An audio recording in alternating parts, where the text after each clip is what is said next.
Hi everybody, it's American English Russell. You can see that things are a bit different today. Not only am I in a new place, but I have a new person here with me. Well, new for you, but not new for me. We're going to talk about that. This is one of my oldest friends in the world. Can you introduce yourself to us a little bit? Okay. Hi, I'm Kandace. I have two kids, a boy and a girl. I've been friends with Russell since I was 8 years old, so we've been friends for quite a while. So other than being a huge dweeb, what was your first impression of meeting teenage Russ? I thought teenage Russ was like modern day Johnny Bravo.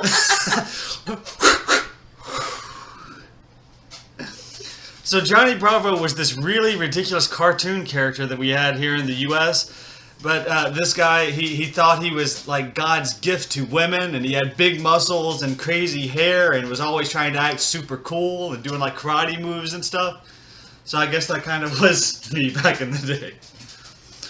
But no, in all seriousness, there's a good bit of an age gap between us. I mean, I think am I 10 or 9 or 10 years older than you, I think? How old are you now? I'm 38. 38.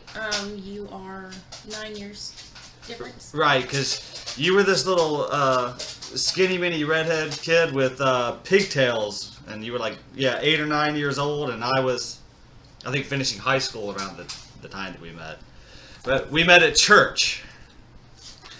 And then, because of the age difference and just the way our lives went and everything, we had sort of lost contact for, 5 or 6 years, but I guess it was MySpace or Facebook, one of the social medias. We sort of just started commenting on photos and chatting and stuff, and then started hanging out again, and it's been one of the best friendships I've ever had. It's been really cool. Oh, thanks. And now, Candace here is a real trooper because she works night shift, and I came over here very early in the morning for me, but this is the end of a very long night for her. So why do you work at night? Tell me about your job. I work night shift because I have two children. It is easier with COVID happening in the world right now for me to work from home at night and be able to take care of them during the day. What else did you need to know? No, that's it. So you work for one of the largest shipping and transportation companies in the world, right? Yes, we have, I think, the second largest logistics company worldwide. And so what exactly do you do there? Currently, I manage all of the small package trucks that are making their way through the United States. So all of our small package cargo is dropped off from planes from around the world, loaded into trucks, and then from those trucks they are expedited out throughout the United States. And I make sure that the truck that is unloaded in California gets to Seattle with all the pieces, and I'm the one that makes sure that everything gets there with no hiccups. And so doing that at nighttime, are you taking a lot of phone calls, emails? How does that work? I do take phone calls. Most of the time my phone calls are from the actual drivers. I'm making sure that if the driver were to be in an accident or if the driver is delayed due to weather, that any of the volume or the packages, Christmas presents, you could call me Santa, I make sure that all of those packages, if they were in an accident, are picked up by another truck close by so that they don't have to extend their due date and everyone gets their packages on time. Right, you've been with this company a really long time. I've seen you kind of move through several different roles. Yes. So how many years ago did you start there, actually? I started at UPS in 2013. And you started part-time? I was part-time. Right, and it kind of grew. And one of the more interesting things for me is that along the way, one of the steps was you actually took a job that required you to be bilingual. Is that right? That's correct, yes. So what's your second language? I speak Spanish and English. So Spanish is my second language. How'd you learn Spanish? Honestly, I was a very curious child, so it started out as just a curiosity type of thing when I was about 8 years old. Other kids at my bus stop were primarily Spanish-speaking students, and I was really curious about the culture, and I would ask a lot of questions. But my true love for the Spanish language and most of the bulk of my knowledge did not actually happen until I dated a man from Michoacan, Mexico. Or he was a boy in high school.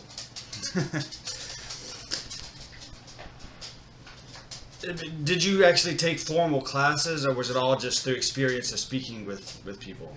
I started out learning from, I guess you would call it immersion, like I would learn from other people. I would ask a lot of questions. But later on, whenever I was in college, I did take Spanish for healthcare and a few other Spanish courses that helped me develop in the roles that I was trying to pursue.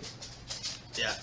She likes to remind me that I'm not as good at Spanish as I think I am, but I'm actually totally aware of that. And I'm still taking Spanish classes. I took them all throughout elementary school, middle school, high school. Then likewise, I've had a couple of relationships with Spanish-speaking people over the years, and that kind of definitely helps move things forward. But now I have 3 different tutors from different Spanish-speaking countries that I speak with, and I know it's definitely improved a lot here lately. What's the number one piece of advice you'd give to somebody trying to learn a second language?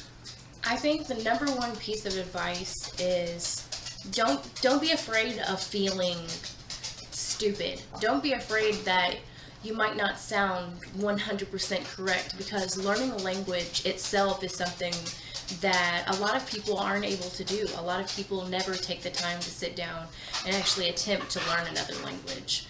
If you are taking the first step and you're starting to ask the questions and you're starting to immerse yourself in something that is not one of your own cultures, it's something that is very respected, and it's something that is amazing and it's incredible. Keep going, keep asking those questions. You'll get better. Nobody learns another language overnight. So be forgiving of yourself and just stick to it. Do not be afraid to keep continuing and asking questions.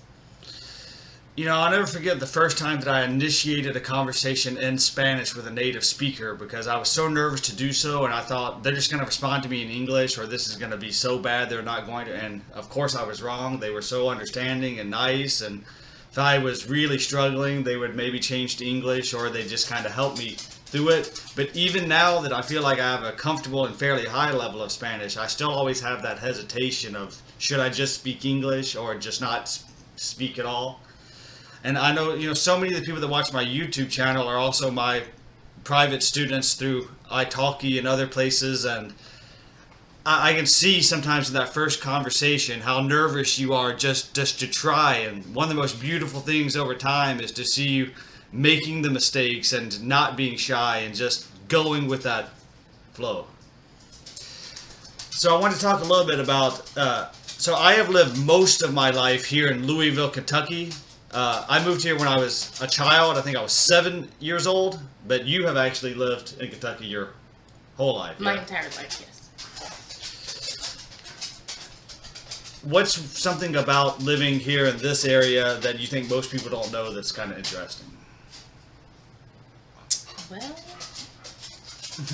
I mean, I sprung a difficult question on you. that is a difficult question, because I mean, there's the cliches, like, we have the Louisville Slugger baseball bats, the Kentucky Derby, bourbon industry, all that kind of stuff. Those are KFC, which, by the way, I don't enjoy eating fried chicken at all. I do. Okay.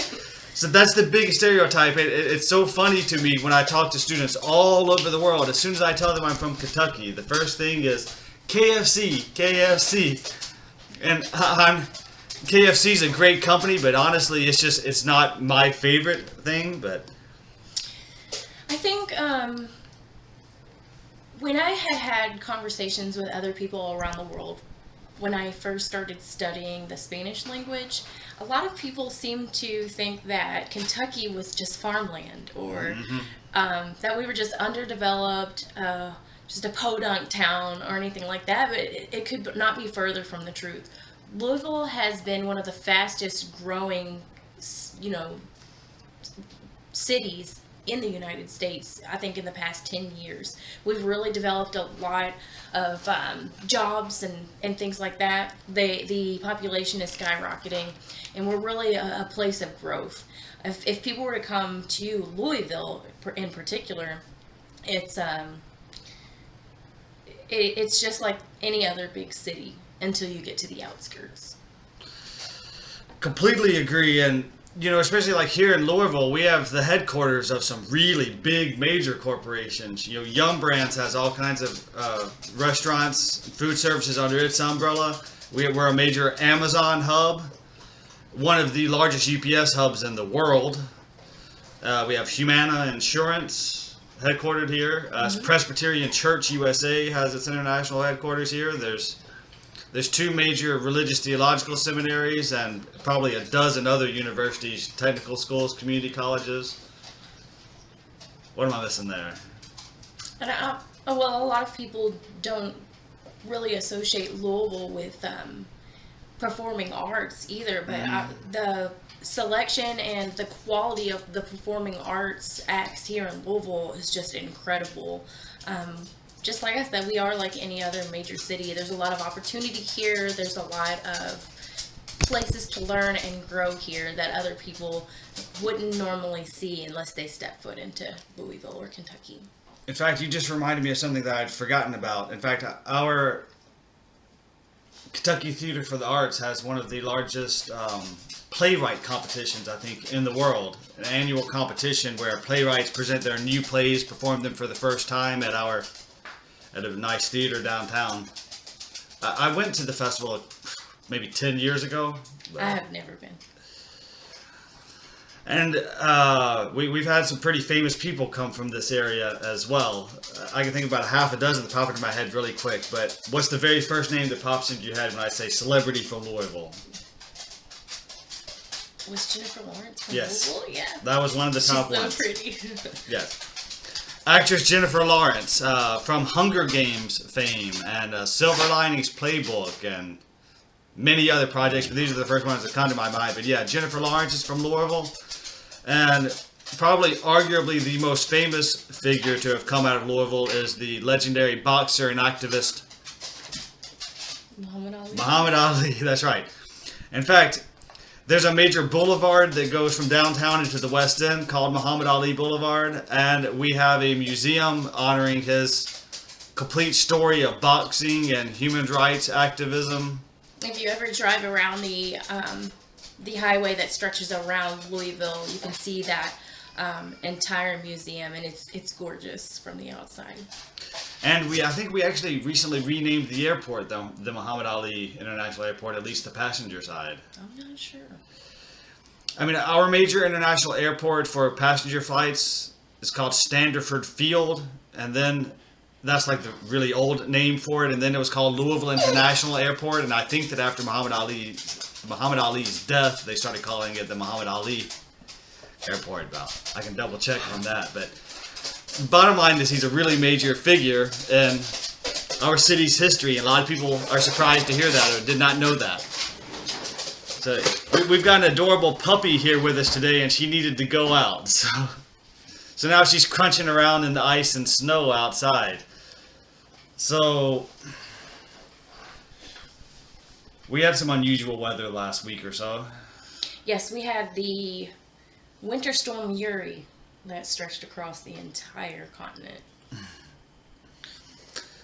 I mean, we get snow and ice almost every winter here, but it's scattered and small most of the time. I don't think we've had a snow quite like this in 10 years or so. Yeah, the last major one that I can remember that really impacted services and clogged up the roads was in 2008 or 9. There was a big ice storm. I don't remember. No, I remember because I was living in a small apartment not far from downtown. It was on a very narrow little street, and the ice caused a tree to fall down and block my road. So I was stuck in my apartment without power, internet, anything for a day or two until I think my dad came and rescued me. I think I don't remember because I was still in high school. So it was probably snow day for me. So I had a fun activity that I wanted to try today. I have this book here that has 2,000 what's called would you rather questions. So the idea behind these is you're presented two options and you're supposed to decide which one you would prefer and explain why. So I asked Candace to choose a would you rather question to ask me. Now I'm scared. I really liked the question. Okay. So, Russell, would you rather eat a dead worm or one that's alive? I'd rather eat no worm, but if I had to choose between eating a dead worm and a live worm, I would actually choose the live worm. Because, for a couple reasons. One, I've done it before. What? I made a student film 15 years ago or so, and the premise was there was this man who had gotten stuck out in the wilderness and he had to survive. And one of the things he does, he finds worms to eat. And being the proper method actor and a generally crazy guy, I said, we're not using a gummy worm or anything fake. I'm just going to toss that thing in my mouth. And it was disgusting, but I did it. And I wouldn't want to eat a dead worm because I'm afraid maybe this is has a worse taste with it being dead, or maybe I would get more sick. Maybe it's not sound logic, but that's my answer. If I had to eat a worm, I would want one of those dehydrated worms that are on the sidewalk after the sun comes out in summer. Oh, alright, toss another one around. Let me see.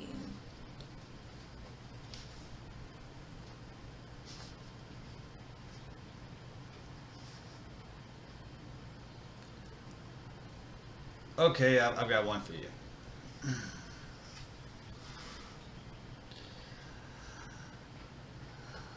Would you rather eat a whole bag of marshmallows or a whole jar of peanut butter at one time?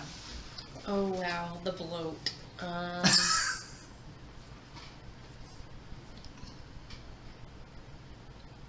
don't think I would be able to eat a whole jar of peanut butter. I think I would probably eat a whole bag of marshmallows. I'm pretty sure that I've done both in my life. There may or may not have been substances, alcohol involved.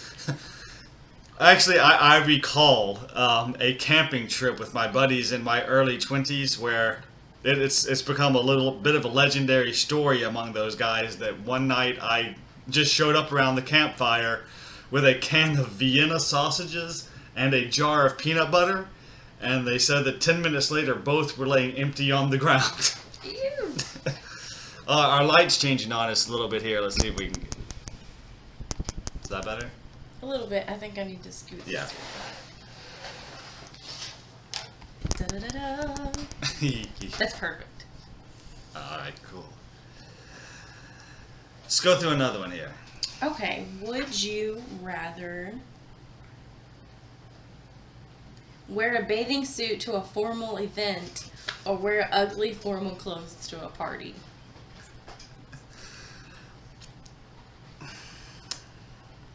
So the options are: would I rather wear a bathing suit to a formal event or wear ugly clothes to a formal party? I would rather wear ugly clothes to a formal party because I think that would be forgiven by others more easily, and I like to dress sharp. I relish the opportunity to wear a suit and a tie and spritz on a little cologne, put on my jewelry. I like to be debonair. And I relish the sweatpants at home, hair tied, no makeup on. That's right. Candace probably thinks I'm a control freak because before I came over today, I said, now you're going to like brush your hair and wear normal clothes and a little makeup and stuff, right? Oh man, I have to get up today. Alright, we'll do one more.